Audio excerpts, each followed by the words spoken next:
Wait till you see. Guys, no.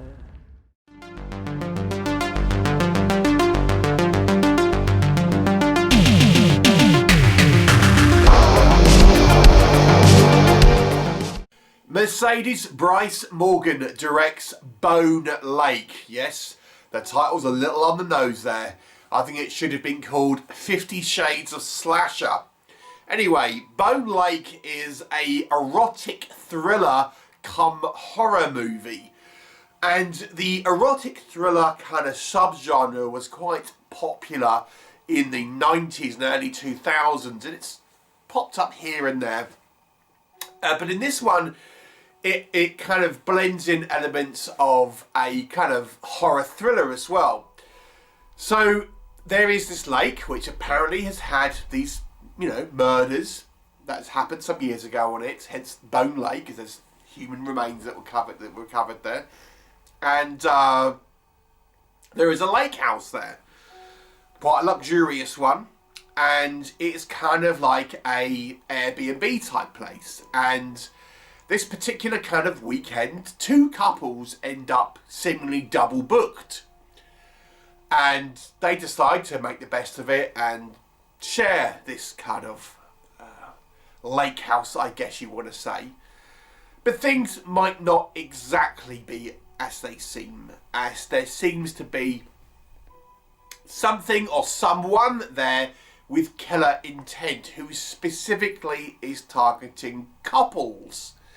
As to who they are, what the reason is, you will have to watch the movie and find out. So let's discuss what I think works in this movie's favour. So yes, this is a somewhat salacious movie. It's maybe not as sexually charged as one might think, but there is certainly an element here that will kind of like remind you of those kind of erotic thrillers of yesteryear, like Basic Instinct and stuff like that. So it kind of gives it almost somewhat of a unique edge to a kind of a horror film. Yes, there's been plenty of erotic thrillers, but blending it with more overt kind of horror ideas and sort of scenes is maybe a little bit more of a kind of original, where they tend to kind of fall more in the thriller range. So it's kind of a neat idea in some ways. The cast is quite small, really focusing on these kind of four characters, these two different couples. There's a smattering of other kind of characters who you'll kind of see briefly, but it's for the most part it is this four person, and you get to know them fairly well. And I think their relationships are explored, and they seem complicated, and maybe more things kind of going on that initially appears. The movie is, really, the point of the movie is to kind of see how much you trust your partner. That's the kind of the idea behind this movie, I suppose. And can they be led away by temptation and things like this? So the movie is trying to make some kind of moral commentary in a way, or at least that's the basis of the premise of the movie in some respect. So it makes for a kind of an interesting kind of setup here. The actual horror stuff is, not all through the movie. In actual fact, you really don't get huge amounts of horror until really towards the end of the movie. There is a little bit in the kind of the beginning, but when we do get it, it goes full on. I'm pretty say it goes. This is going beyond your normal thriller type violence into kind of horror territory, where it does get pretty gory. The VFX, I think, are getting quite well done, and because the movie isn't, filled with these kind of horror imagery, when it does hit eventually, I think it hits relatively hard. I found our acting, decent. I wouldn't say it's the best acting ever. I think some of the dialogue here isn't particularly strong, but I don't think necessarily the acting is the problem here. I think that just the dialogue is a little bit unbelievable at times. I don't necessarily blame the actors for that as such, more the writing, if anything.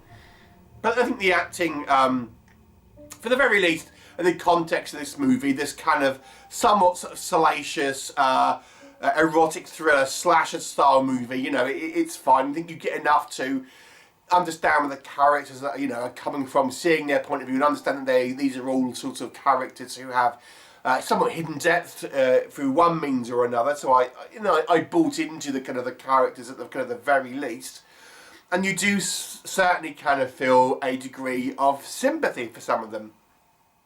So that I kind of quite enjoyed.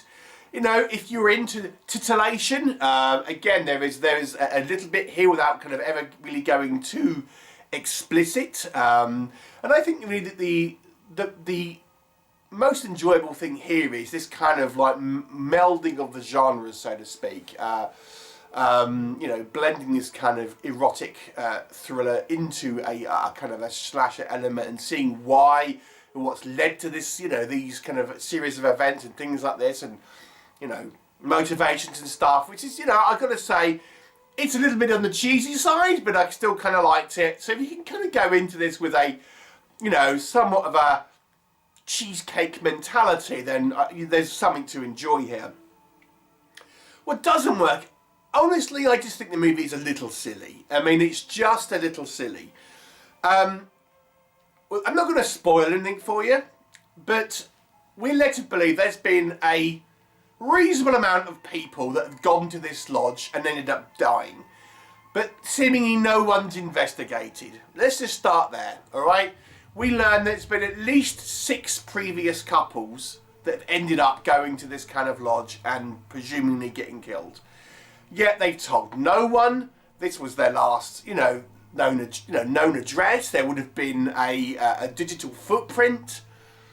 You know, it's a little bit of a kind of unbelievable premise, to be honest with you, considering this property was presumably found online. So I have a little bit of an issue with the general kind of premise on this, if we just start there.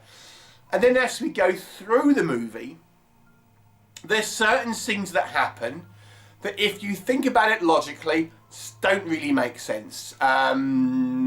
We go into a couple of rooms where there's like lit candles and stuff, thinking, well, you know, how has that happened?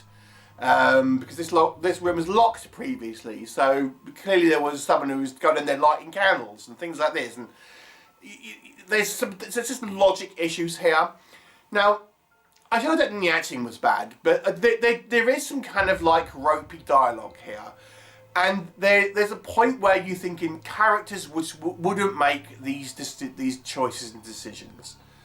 And I think it's fairly clear, without spoiling them, there's a degree of manipulation going on.